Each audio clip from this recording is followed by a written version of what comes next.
Hey there, it's Pete Thorn. Welcome to my studio. This is question and answer video number 7, where I answer your questions that you asked me on Facebook. And this is going back a month ago now or so that you all submitted questions to me. I'm sorry it's taken me a while to get to all these questions, but I'm doing the best I can, and I aim to get through absolutely every single one of them. If I've missed your question, please email me again at my Facebook page, facebook.com/guitarnerd, and I promise I'll get to it as soon as I can. So, picking up where I left off here, Casey Mochman, he has a question about gain pedals and gain staging. He says when he's using his live rig, he likes to use multiple gain pedals. The volume knobs he keeps way down on the pedals, making them seem a little thin sounding. Or he says the opposite happens. His amp volume is way low, making his clean tone with the pedals off very weak. And he says he's using an 18-watt Marshall clone, and maybe his only option, he thinks, is to use a multiple amp setup. So I'm not sure the exact issue, but I will tell you this. This is what I do, Casey, when I'm setting up my gain pedals. I'll set up a good core clean tone, so I'm stoked on that, and it sounds nice and full. And you know, you want a good platform for your pedals. So set up your clean tone so it's not too bright, not too dark, just a really good bass tone, and then work upwards from there. Once you're happy with your clean sound, when you add an overdrive pedal, be it an overdrive, a distortion, a fuzz, whatever, I always like to make sure that when I turn on the pedal, the overall peak volume actually boosts a little bit.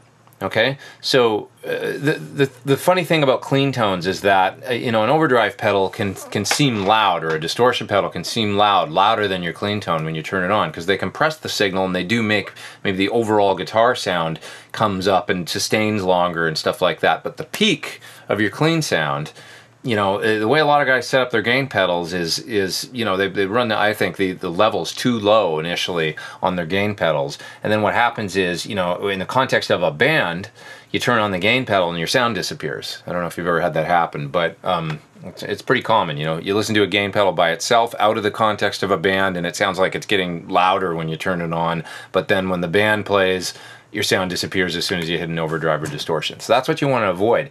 When you think about it, if you're hitting an overdrive pedal, or you know, a distortion pedal or a fuzz or something, probably the whole band's getting louder at that point. More than likely, you know, you're kicking into the chorus of a song, or maybe the solo, and the intensity is going to go up, the drummer's going to get harder, the bass player's going to dig in a little more. And so the last thing you want to have happen is have your level drop when you turn on some sort of gain pedal. So my suggestion is, you know, the best thing to do is set the levels of your gain pedals and whatnot with the rest of the band playing, if you play in a band. But at the very least, make sure that you set the level controls high enough so that your overall volume actually boosts a little bit. You don't want to set the levels too low on gain pedals, I don't think, because I feel like that compromises the tone going into the amp. You know, your amp's getting a certain level out of your guitar, and you set up that tone, you know, your clean tone or whatever, and it sounds really good. Now if you turn on a pedal and the overall level drops way down, it's like you rolled the volume down on your guitar or something, and you're not hitting the amp as hard, and the amp's not working as hard, and it can sound thin and whatnot. So, kind of a long answer, but I hope that makes sense. Set up your gain pedals so that when you turn them on, the overall level actually boosts a little bit, and that's how I generally do it. So Richard Ladroga is asking me about switchers. He's wondering about if I have favorite looper switchers, and you know, which ones I like and why. I've been a long-time user of Musicom Lab products. I've got the Musicom Lab Mark IV switcher on my pedal board currently. Previous to that, for a number of years, I used their Mark III switcher. They work really great for me. I like the feature set as well as I like the size. No switcher that I've found has packed so much into such a small portable footprint. Especially, you know, the Mark IV is a little bit bigger. The Mark III, it was so small at the time when I got it. There was nothing else that small on the market that did, you know, 8 loops and had 4 relay switches in it. So I could do all the channel switching functions on my older PT100 heads that weren't MIDI. I used 3 of the relays in the Mark IV switcher. I actually had 1 left over, so I could switch on and off a Strymon pedal with it. But yeah, so the Musicom Lab, great, love it. I've been using those for a long time. They're just terrific. You know, having said that, there's a bunch out on the market. There's the RJM Mastermind Richard's asking about. It's really cool from what I can tell. I'm actually going to do a video demo review of that coming up here really soon. and so I'll form an opinion on that, as well as the new Boss ES8. That looks really cool as well. So there's a whole bunch of them out there. You just kind of have to look at them, look at the feature set between all of them, and decide what it is you need, as well as decide, you know, the size of the footprint and how big you want your pedal board to be. Whether or not they even fit on your board could be a deciding factor. But yeah, it's a good time for pedal board switchers out there. There's just a ton of them on the market, so there's lots of options. So Dustin Keller asks if I'm a hockey fan. Sort of. I'm from Edmonton, so it's like you kind of have to be a hockey fan if you're Canadian, first of all, and if you're from Edmonton. I grew up during the Oilers dynasty in Edmonton, and you know, I got to witness that team firsthand. And even though I was like a musician nerd and I could skate, but I couldn't even skate backwards. You know, I was at some stellar hockey games when I was a kid. I used to go with my dad, and he had season tickets. Yeah, I was actually at the game. Most stellar hockey game I can remember ever attending was the game when Oilers won Stanley Cup. God, when was it? Like 90? Without Gretzky. So Gretzky had already been traded to LA. They'd won a number of years in a row, and then they lost the next year after Gretzky got traded, and that was devastating. And then they won the next year. Mark Messier was the captain, and I'll always remember that because it like shut the city down. The city went insane, and that was kind of the end of the Oilers dynasty, I guess. But one more year they won the cup, and they did it without Gretzky, and that was a really big deal. So, but beyond that, yeah, I'm not really a huge hockey or sports fan at all, to tell you the truth. I'm such a musician geek that I spend most of my time with my head, you know, buried in the guitar, and it's just been it for me.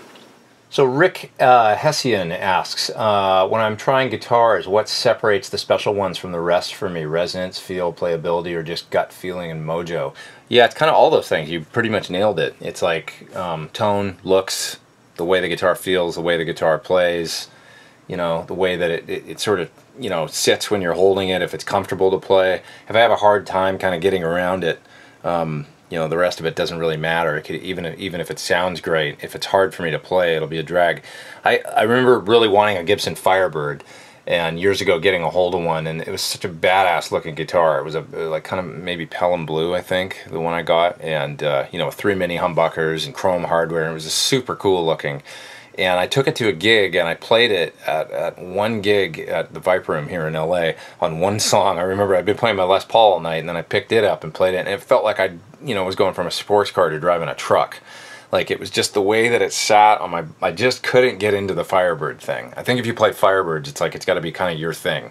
Like, that's your guitar. But anyway, yeah, you know, a guitar, for me to be really into it, yeah, it's got to sound great, it's got to play great, and I've got to like the look and the way, you know, the overall vibe. There's a certain je ne sais quoi, I don't know what it is, you know, I got to really dig it in order for it to be a keeper. Really love this Telecaster I just got. I got a 66 Tele, and that's just rocking my world. It's so simple, and it never goes out of tune, and that's really cool to me. It sounds just fantastic. One other thing about guitars that's interesting is that, you know, it can take some time to get used to different scale length and the different design of, say, like Fender scale to Gibson scale. So when I started on a Fender style guitar, and I was really used to that 25.5-inch scale for a long time, as well as like the height of the strings off the body, with the Fender bridge being quite, like, the strings are right there on the body, and I sort of formed my picking style around that. And when I moved to playing Gibson style guitars, man, that was a real adjustment for a while, because the height is, you know, higher of the strings off the body because of the Tune-o-matic bridge. The neck is angled back, the scale length's different, and it just really threw me for a loop for a while. So I had to really try hard to get used to Gibson type instruments, and now I have no problem with it. It just took a minute.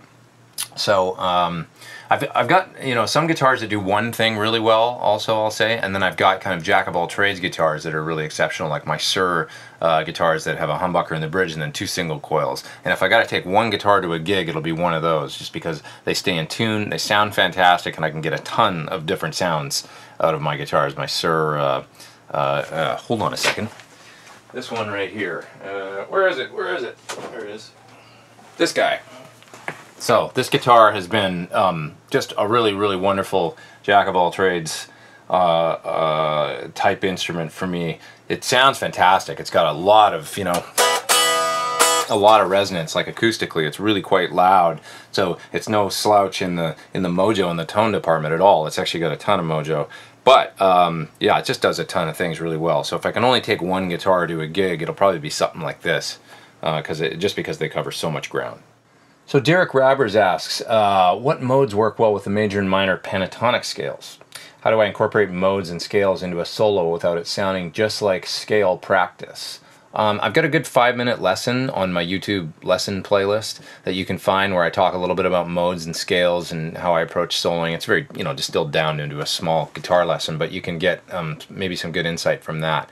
But having said that, if you feel like your practicing is sounding too much like you're just running up and down scales, maybe stop learning scales for a minute, or working on them. Not entirely, but maybe take some time instead to learn a solo or a few solos by some of your favorite guitar players that you feel like don't sound like they're doing that. Jimmy Page or Jeff Beck or David Gilmour. Learn some solos by these guys that are super vocal and expressive and don't sound like scale practice. And then, once you learn the notes and you get them under your fingers, learn some cool licks, try and dissect those licks and figure out the scales that those guys were drawing upon, or the mode they were drawing upon when they were playing those things. And say, oh, okay, I see how this kind of fits into this scale pattern or whatever. But yeah, just get out of the mode of running up and down scales. The mode, no pun intended. Get out of the vibe of whatever, of like running up and down scales and modes, and learn some actual licks and some phrasing and stuff like that, and then try and dissect it and figure out the scales that those licks are kind of derived from and whatnot. That would be my rut buster suggestion. So John Canfield asks, what are some frustrations or challenges I've had to live through regarding investing in gear or just being a professional musician? That's a big question. What did these situations teach me? Well, there's tons of frustration with being a professional musician. I will say that, in order to be a professional musician, you got to be kind of crazy. It has to own you. You have to not have ever maybe thought about doing anything different, or an escape plan or a B plan, because if you do think of those things, then yeah, I don't know. You got to be kind of nuts to be in this business, and it's got to be something that you just can't imagine doing anything else, in my opinion.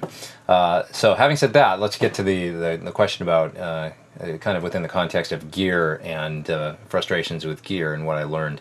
I will say that getting the most out of what you have is so important. So, I make these gear videos, and I've got a studio with a bunch of gear. It's part of what I do. It's part of my job, is checking out new gear and constantly staying on top of it and whatnot.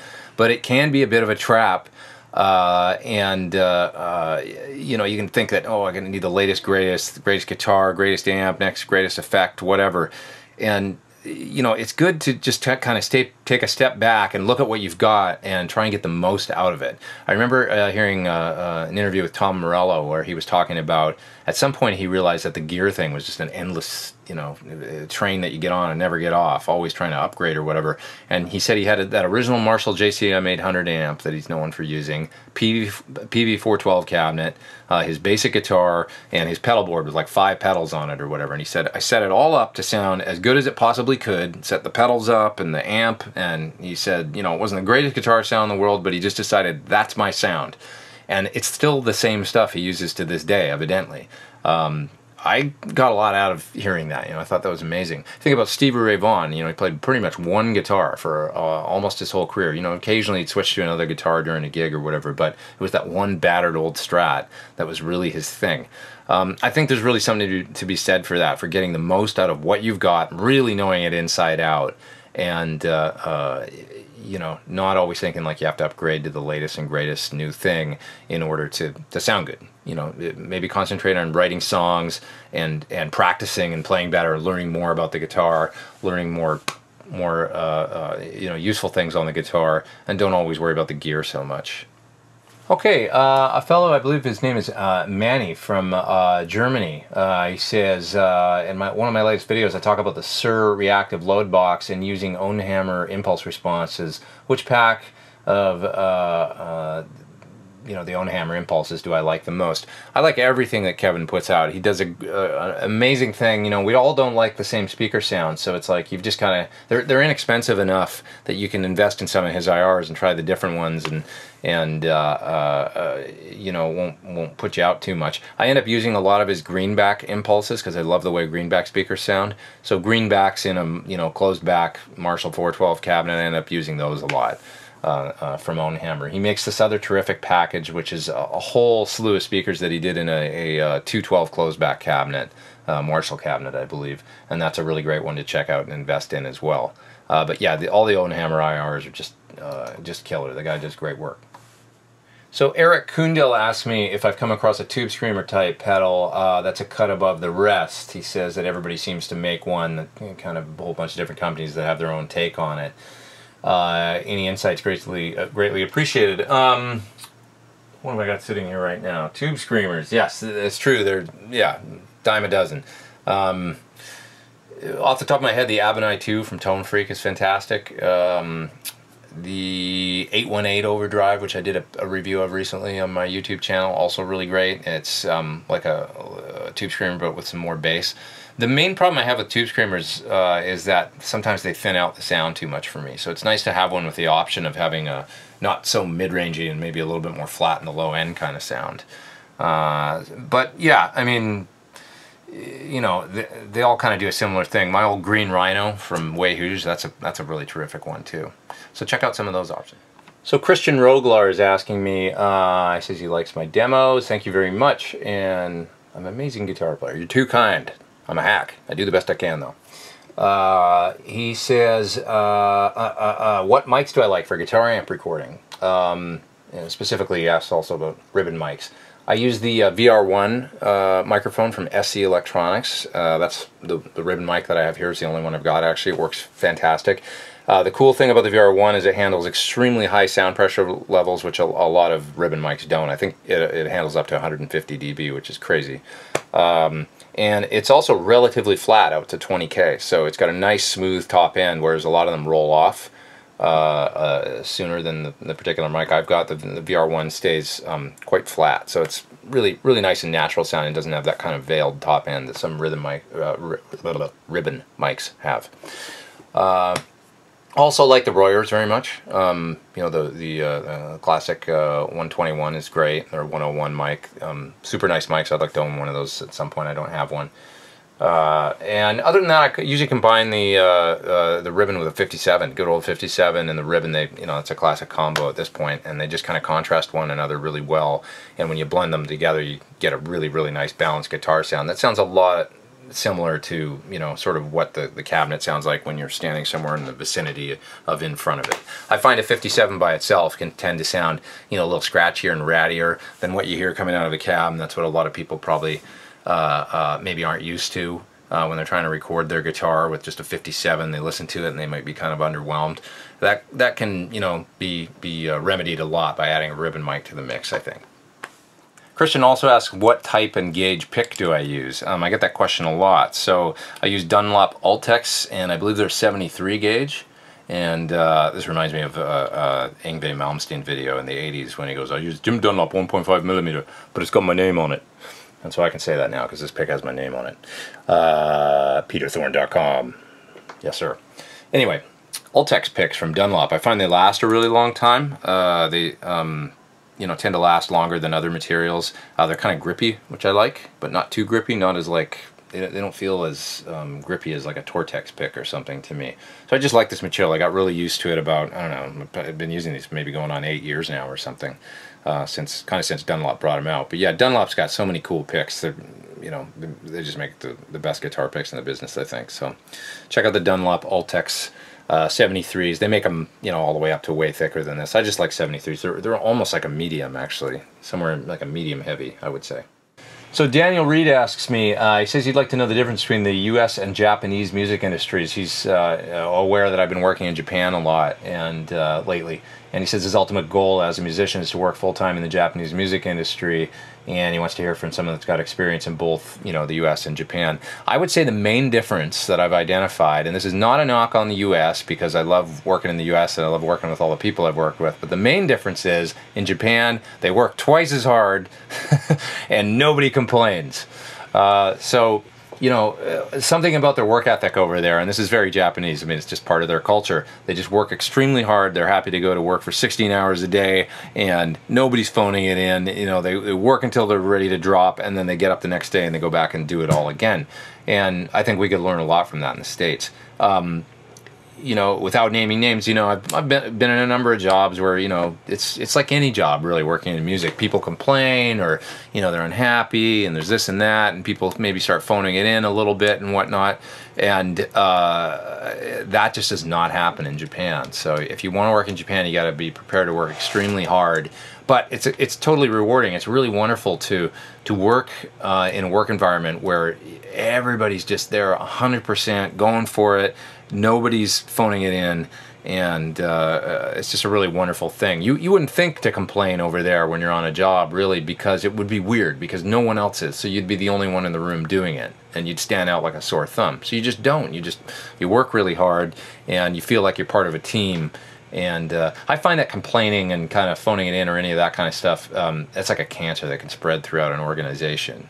And you know, when nobody's doing it, and you know, especially when the boss is working as hard as my boss over there, Tyoshi Nagabuchi, you know, nobody works harder than that guy. So when you're working that hard and going for it, you just sort of follow suit, and you just, you know, get involved and get pumped up and go to work with a great attitude. So yeah, just be ready for that. If you want to work in Japan, you got to work extremely hard. Okay, last question for today. Jeff Brown says, in a live situation, do I split my output to two paths, one for the amp and the other for the board feed? Secondly, does your board feed have some sort of speaker or mic emulation technology? The only time I've ever done anything like that is using an Axe-Fx. I've toured with an Axe-Fx where I've had the Axe-Fx plugged into a tube power amp, and then the tube power amp plugged into a guitar cabinet, and I've monitored my guitar sound that way. But I've also sent a second set of outputs out of the Axe-Fx with speaker simulators on them to the front of house, and that's what actually ends up being in the PA. I know other guys using Axe-Fx have done that sort of setup, like Ty Tabor from King's X. I've spoken to him about running that exact same kind of rig, so that works really well. Other than that, if I'm using like my typical amp rig with a PT100 and some cabinets, the cabinets are mic'd, you know, generally mic'd in stereo for me. I run a stereo rig. You know, those two outputs, left and right, are going to front of house, and that's how it's done. I don't run some other set of outputs. Okay, that's it for this question and answer video. I'll see you real soon for question and answer video number 8. Please hit subscribe if you haven't. Thanks for joining me. I really appreciate you guys tuning in and checking out these videos. And take it easy. All right, I'm Pete Thorn. Over and out.